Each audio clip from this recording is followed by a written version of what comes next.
April 29, 1945, the gates of Dachau concentration camp swung open to the advancing boots of American soldiers. The air hung thick with the smell of death, disinfectant, and something else, something chemical and clinical that seemed to cling to the walls of Block 5. Lieutenant Marcus Webb from the 45th Infantry Division stood in the threshold of what appeared to be a medical facility, his rifle lowered but his hands trembling. Before him stretched rows of wooden vats, each measuring 6 feet by 6 feet, their interiors stained with residue he could not identify. Nearby, stacks of meticulously organized files sat on a metal desk, their pages covered in neat German script and disturbing photographs.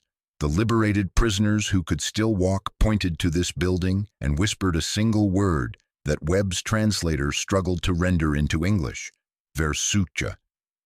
Experiments. The American soldiers had heard rumors.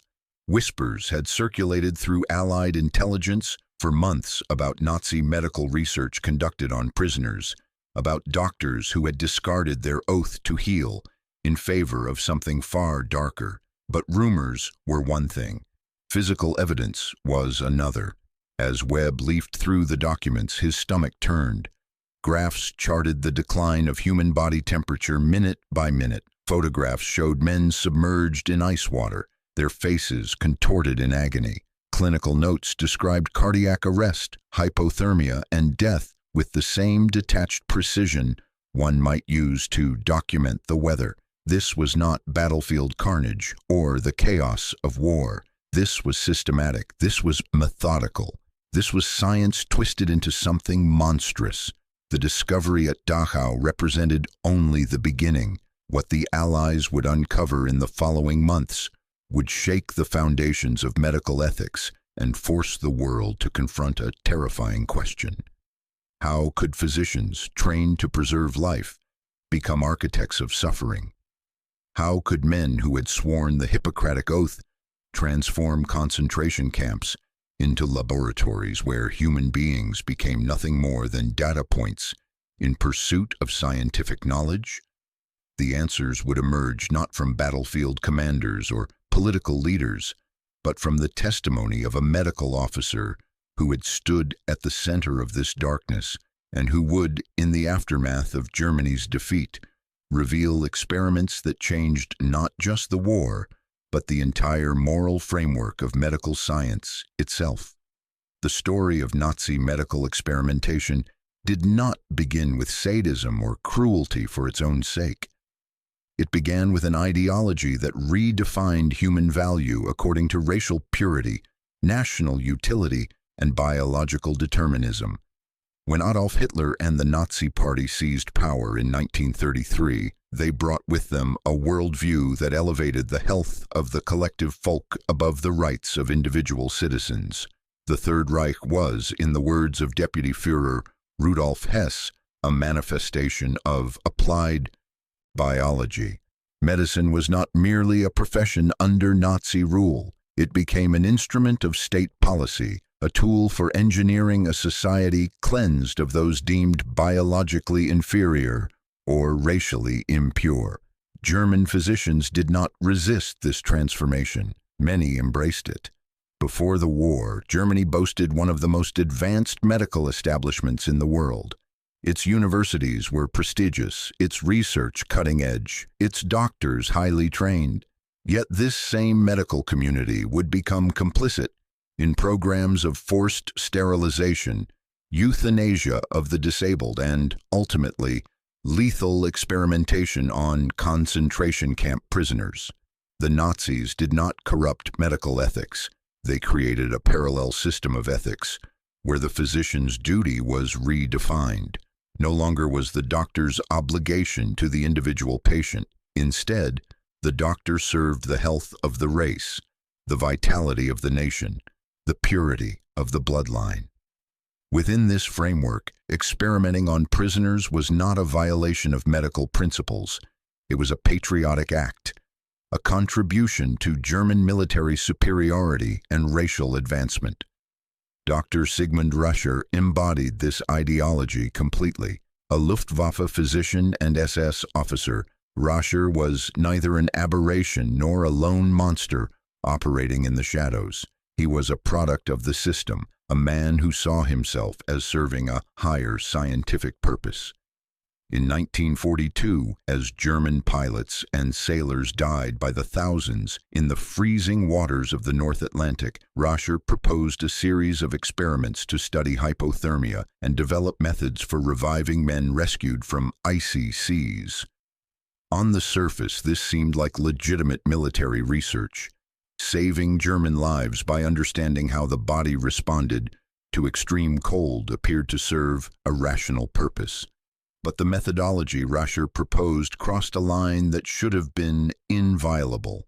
He would use concentration camp prisoners as experimental subjects, submerging them in ice water without their consent and observing their physiological responses as they suffered and died.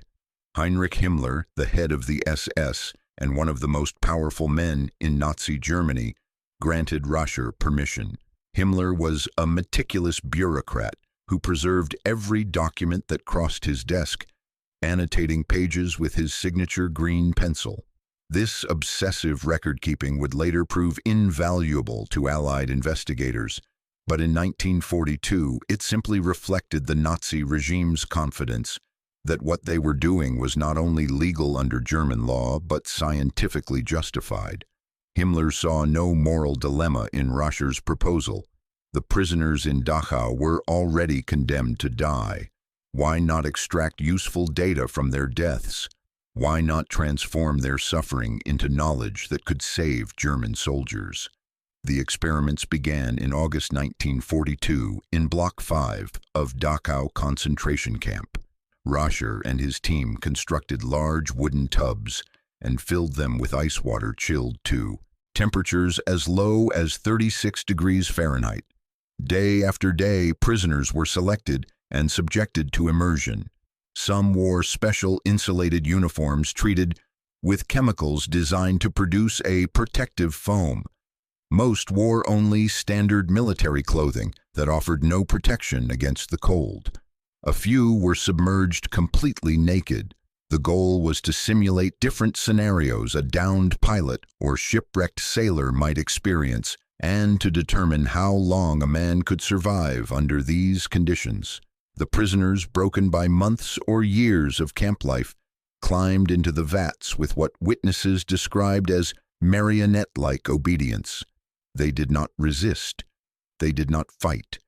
They had learned that resistance was futile, that the SS guards would force them into the water regardless. But once submerged, their passivity vanished. The icy water drew the heat from their bodies with relentless efficiency. Within minutes, violent shivering began. Their teeth chattered so hard that Rascher could not obtain accurate pulse readings. Their blood pressure spiked as their cardiovascular systems struggled to maintain core temperature. Rascher inserted rectal thermometers to monitor internal body heat and performed spinal taps to measure intracranial pressure. He took blood and urine samples at regular intervals. Every physiological change was documented with clinical precision. As their core temperatures dropped degree by agonizing degree, the men's suffering intensified. They thrashed in the water. They bellowed, according to Rascher's own notes, like animals. Some begged to be shot. Others lost the capacity for speech altogether. At around 88 degrees Fahrenheit, 10 degrees below normal, their pupils dilated and they lost consciousness. When body temperature reached approximately 77 degrees, cardiac arrest occurred and death followed. Rascher created detailed charts plotting time to death, graphs that tracked the decline of body temperature, and autopsy reports documenting the physiological changes in the heart, lungs, and brain. His wife, Nini, assisted by photographing organs during autopsies to provide visual documentation of the experiment's effects.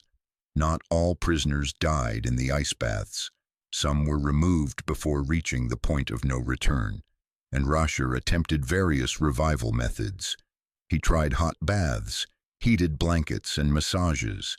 He administered schnapps and drugs that induced seizures to stimulate circulation. He placed men under banks of light bulbs to warm them externally. In some experiments, he even ordered prisoners to be placed in bed, with prostitutes theorizing that body-to-body contact might restore warmth more effectively than mechanical methods. These revival experiments yielded data, but they also resulted in further deaths. Many men removed from the ice water continued to decline even as Rascher attempted to rewarm them. Their core temperatures kept dropping, a phenomenon known as afterdrop, until they succumbed hours later. Estimates suggest that as many as 90 prisoners died from the hypothermia experiments alone. Rascher's work was not conducted in isolation. He had collaborators, assistants, and colleagues who helped design the experiments, collect data, and analyze results. He presented his findings at medical conferences where other physicians listened with interest. Some questioned his methods, others expressed admiration for the thoroughness of his research. Rascher boasted openly about his work, once taunting a colleague who had published a textbook on human physiology by saying, "You have only ever worked on guinea pigs and mice. I am the only one in this whole crowd who knows human physiology because I experiment on humans." But the hypothermia experiments were only one thread in a vast web of medical atrocities. Rascher and his colleagues conducted high-altitude experiments in which prisoners were placed in low-pressure chambers to simulate the conditions pilots experienced at extreme altitudes. The men suffered agonizing decompression injuries. Their lungs ruptured, their blood vessels burst. Many died screaming. Rascher also tested blood coagulants by shooting prisoners in the abdomen and observing how quickly various substances could stop the bleeding. Other doctors at Dachau forced prisoners to drink only seawater for days to study dehydration. They exposed men to mustard gas and phosgene to develop treatments for chemical weapons injuries. They deliberately infected wounds with bacteria, ground glass, and wood fragments to simulate battlefield trauma and test the effectiveness of sulfa drugs. At Auschwitz, Dr. Josef Mengele conducted experiments on twins, seeking to unlock the genetic secrets of multiple births in service of increasing the Aryan birth rate. At Ravensbrück, doctors performed bone grafts and nerve regeneration experiments on Polish women, deliberately shattering their legs and infecting the wounds. Across the concentration camp system, physicians carried out sterilization experiments using radiation, chemicals, and surgical techniques designed to render prisoners infertile without their knowledge or consent. The scope of Nazi medical experimentation was staggering. Conservative estimates suggest that thousands of prisoners were subjected to painful, often lethal experiments during the war years. The Nazi doctors who conducted these experiments did not see themselves as criminals. They saw themselves as patriots, as scientists pushing the boundaries of knowledge in service of the fatherland. They genuinely believed that the lives of Jewish prisoners, Polish political prisoners, Roma, and Soviet POWs held less value than the knowledge to be gained from their suffering. This was the logical endpoint of an ideology that ranked human beings according to racial and biological criteria. Once you accepted the premise that some lives mattered less than others, once you convinced yourself that certain people were destined to die anyway, then using them for medical research became not just permissible, but almost obligatory. Why waste an opportunity to gather data? Why let their deaths be meaningless when they could serve science? This mindset explains why so many German doctors participated willingly. They were not monsters born of darkness. They were educated professionals who had been trained to value scientific inquiry, and who now worked within a system that told them their research served the greater good. Some undoubtedly experienced moral qualms, but they suppressed those doubts by focusing on the potential benefits. If the hypothermia experiment saved even one German pilot, Wasn't that worth the sacrifice of a few condemned prisoners? If sterilization techniques prevented the propagation of inferior bloodlines, wasn't that a service to future generations? The Nazi doctors rationalized their actions through a combination of ideological conviction, professional ambition, and moral compartmentalization. The world might never have known the full extent of these atrocities, if not for the determination of one man. Dr. Leo Alexander was a Jewish-American psychiatrist who had been expelled from Nazi Germany in 1933 when the regime purged Jews from civil service positions. He had built a new life in the United States, teaching neurology at Harvard Medical School and treating patients near Boston. When America entered the war, Alexander joined the army and served in England treating soldiers for combat trauma. In May 1945, with Germany defeated, Allied officials selected Alexander for a crucial mission: investigate rumors of Nazi medical experiments and gather evidence for potential war crimes trials. Alexander received just 6 weeks to complete his task. He would work almost entirely alone, racing across a devastated Germany to interview scientists, examine camp facilities, and piece together what had happened. The assignment was daunting. If he failed, the crimes might remain hidden and the perpetrators escape justice. If he succeeded, he would have to document horrors that challenged comprehension. Alexander landed in Munich in mid-May and made his way to Dachau, where American forces had liberated the camp weeks earlier. The surviving prisoners told him about Block 5, about the ice baths, about the screaming men and the doctors who recorded everything. But physical evidence was scarce.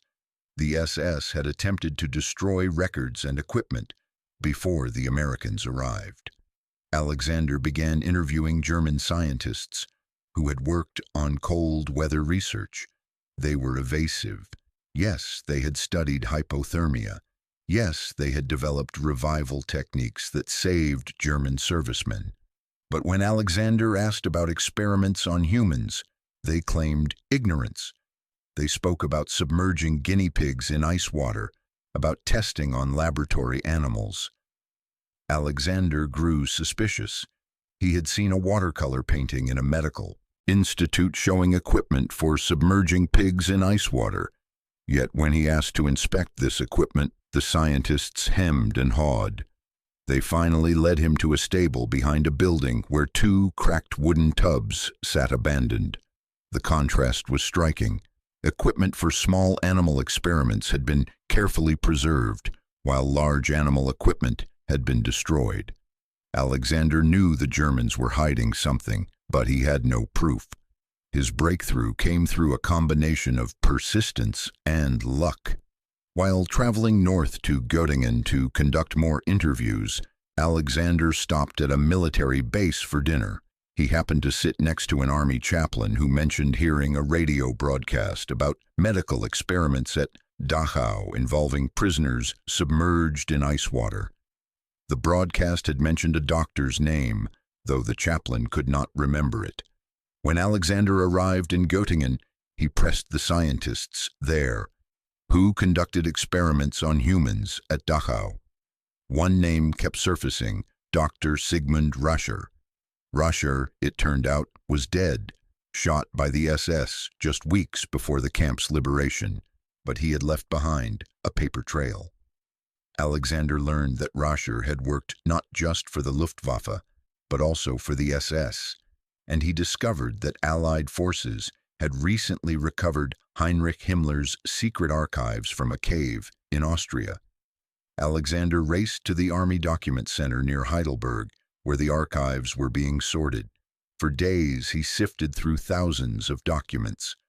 On June 18, 1945, he found what he was looking for: case number 707, a packet of correspondence between Rascher and Himmler detailing the hypothermia experiments at Dachau. The documents were damning. They confirmed that Rascher had submerged dozens, perhaps hundreds, of prisoners in ice water. They revealed that Himmler had personally approved the research. They named other doctors and SS officials who had assisted or supervised the work. The archives contained graphs charting prisoners' declining body temperatures, photographs of men in the ice baths, and autopsy reports documenting cause of death. Alexander later described one particular graph, which plotted time to death for 7 prisoners, as the briefest and most laconic confession of 7 murders in existence. But the archives also revealed something Alexander had suspected. Rascher had not acted alone. He had assistants, collaborators, co-authors. The hypothermia experiments were part of a broader network of medical research conducted across multiple concentration camps with the knowledge and approval of senior Nazi officials. This was not the work of a lone sadist. This was systematic, institutionalized, bureaucratized horror. Armed with this evidence, Alexander conducted more interviews, confronting scientists who had lied to him earlier. He tracked down former Dachau prisoners who could provide eyewitness testimony. He traveled back and forth across southern Germany, compiling testimony and documents, racing against his 6-week deadline. By early July 1945, Alexander had produced a 228-page report on the hypothermia experiments. Over the following months, he would write an additional 1,500 pages documenting other Nazi medical research, the high-altitude experiments, the malaria studies, the seawater drinking tests, the gas gangrene research, the sterilization programs. His reports formed the evidentiary backbone of the Nuremberg doctors' trial, which began on December 9, 1946. 23 German physicians and administrators stood accused of war crimes and crimes against humanity. The trial proceedings revealed the full scope of Nazi medical atrocities to a shocked world. Brigadier General Telford Taylor, the chief prosecutor, opened with words that captured the horror. The defendants in this case are charged with murders, tortures, and other atrocities committed in the name of medical science. The victims of these crimes are numbered in the hundreds of thousands. A handful only are still alive. A few of the survivors will appear in this courtroom, but most of these miserable victims were slaughtered outright or died in the course of the tortures to which they were subjected. The defense attorneys mounted a disturbing argument. What their clients had done was not illegal. No international laws governed medical research during the war. Under German law, Jews and concentration camp prisoners had no legal protections when it came to medical experimentation. The prisoners were sentenced to die anyway, so using them for research merely extracted value from deaths that would have occurred regardless. Some defense witnesses pointed out that other nations, including the United States, had conducted questionable medical experiments. Where exactly was the line between legitimate research and criminal conduct? These arguments exposed a troubling gap in international law. No universally recognized code governed human experimentation. No clear standards defined ethical medical research. Individual nations had their own guidelines, but nothing bound the international community to a shared set of principles. The Nuremberg judges recognized this problem. On August 20, 1947, when they delivered their verdicts, they included a 10-point statement defining the requirements for ethical medical research. This statement, drafted largely by Leo Alexander based on a memo he had submitted during the trial, became known as the Nuremberg Code. The code's first principle was unequivocal. The voluntary consent of the human subject is absolutely essential. Research subjects must be able to exercise free choice without coercion. They must understand what the experiment involves, including its potential risks. They must be capable of giving informed consent. The experiments must be designed to yield useful results. They must be based on prior animal research and knowledge of the natural history of disease. The degree of risk must never exceed the humanitarian importance of the problem. Adequate facilities must be available to protect subjects from harm. Only qualified scientists should conduct research. Subjects must be free to withdraw at any time. Researchers must be prepared to terminate an experiment if continuation appears likely to cause injury or death. These principles seem obvious today, but they were revolutionary in 1947. The Nuremberg Code established for the first time in history an international standard for ethical medical research. It declared that the rights of the individual subject superseded the potential benefits to society. It rejected the notion that the ends could justify the means when it came to human experimentation.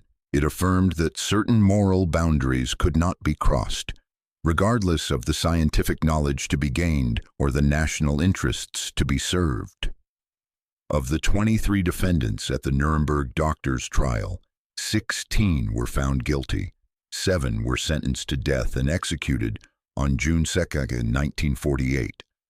Others received long prison sentences, yet justice remained incomplete.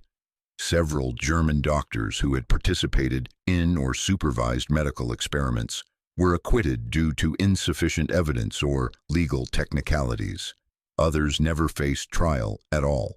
Most disturbingly, some Nazi doctors who had conducted experiments on prisoners were recruited by the United States through Operation Paperclip, a secret program that brought German scientists to America to assist with Cold War research. American officials valued their expertise and were willing to overlook their wartime crimes. The symbolism of the Nuremberg Code as a recurring motif in this story cannot be overstated. It represented not just a legal document, but a moral rebirth for medical science. The code was written with the blood of those who died, in the ice baths of Dachau, in the pressure chambers of Ravensbrück, in the disease-infected wards of Auschwitz. It was a promise that the world would not forget what had been done in the name of science, and that it would not allow such atrocities to happen again. The code became the foundation for subsequent declarations on medical ethics, including the Declaration of Helsinki and the modern guidelines that govern human subject research around the globe. Yet the code also represented a transformation in how the world understood the relationship between science and morality. Before World War II, most people believed that scientific progress was inherently good, that the pursuit of knowledge justified considerable sacrifice, and that physicians could be trusted to police themselves. The Nazi medical experiments shattered these assumptions. They demonstrated that scientific training did not guarantee ethical behavior, that physicians could become killers, and that ideology could corrupt medicine to its core. The revelation forced the international community to acknowledge that science required external regulation, that medical research needed oversight from outside the profession, and that the rights of research subjects must be protected by law. The transformation extended beyond formal regulations. The testimony of the Nazi doctors at Nuremberg revealed how easily moral boundaries could erode when physicians redefined their duty from individual patients to abstract collective goods, like racial purity or national strength. It showed how dehumanizing language, referring to prisoners as material rather than people, facilitated cruelty by creating psychological distance between researcher and subject. It demonstrated how compartmentalization allowed doctors to perform heinous acts during work hours while returning home to be loving fathers and husbands. These insights changed how medical schools taught ethics, how hospitals structured research review, and how the public viewed the medical profession. The legacy of Leo Alexander's investigation extends to this day. Every institutional review board that examines research protocols, every informed consent form that patients sign before participating in clinical trials, every regulation protecting vulnerable populations from exploitation, all trace their lineage back to Alexander's 6 weeks in Germany and the Nuremberg Code that resulted from his work. When medical students take the Hippocratic Oath, they are implicitly promising not just to heal, but to respect the autonomy and dignity of their patients, a promise made more explicit and enforceable because of what Alexander uncovered in the ruins of the Third Reich. April 29, 1945. Lieutenant Marcus Webb stood in Block 5 of Dachau, holding documents that proved beyond doubt what had happened in that room. The wooden vats, the clinical notes, the photographs, the graphs, all of it testified to a truth almost too terrible to accept: that human beings in white coats had systematically tortured and killed other human beings in the name of science. Webb could not have known that these documents would lead to the most important trial in the history of medical ethics, or that they would result in principles that would govern medical research for generations to come. He knew only that he was standing in a place where humanity had failed its most basic test, where healers had become tormentors, where the light of reason had revealed not progress, but horror. The experiments conducted in Dachau and other Nazi camps did not change the war's military outcome. The hypothermia data was scientifically compromised by poor methodology and sadistic bias. The high-altitude research yielded no useful insights. The disease experiments produced results that were unreliable and ethically tainted. But these experiments changed the war in a different and more profound sense. They forced humanity to confront the darkness that lurks within organized systems of power, within professional expertise divorced from moral accountability, within ideologies that rank human worth according to race or nation. They revealed that barbarism does not require chaos. It can wear a lab coat. It can keep meticulous records. It can speak the language of science while committing acts of unspeakable cruelty. The Nuremberg Code stands as humanity's answer to that revelation. It is a declaration that some boundaries cannot be crossed, that some sacrifices cannot be demanded, that the dignity of the individual human being must remain inviolate no matter what collective benefits might be imagined. The code represents not just a set of rules, but a moral commitment, that we will remember what was done, that we will honor those who suffered, and that we will ensure their suffering was not meaningless by using it to build a better, more humane approach to medical science. When Leo Alexander died in 1985, the obituaries noted his contributions to neurology and his role in solving the Boston Strangler case. Some mentioned his work at the Nuremberg trials. Few recognized that his 6 weeks in Germany had fundamentally altered the ethical landscape of medicine. The Nuremberg Code, born from Alexander's investigation and the testimony of Nazi medical officers who revealed their experiments, remains the cornerstone of research ethics worldwide. It is a legacy written in sorrow and sealed with a promise: never again will healers become killers. Never again will science be severed from humanity. Never again will the pursuit of knowledge justify the destruction of human dignity. The experiments revealed by ex-Nazi medical officers changed the war by changing how we understand the sacred bond between doctor and patient, between researcher and subject, between power and responsibility. In that change lies both a warning and a hope, a warning of what happens when medicine abandons its moral foundations, and a hope that by remembering, by codifying, by committing ourselves to ethical principles forged in the fires of history's darkest chapter, we can ensure that the light of healing will never again be twisted into an instrument of suffering.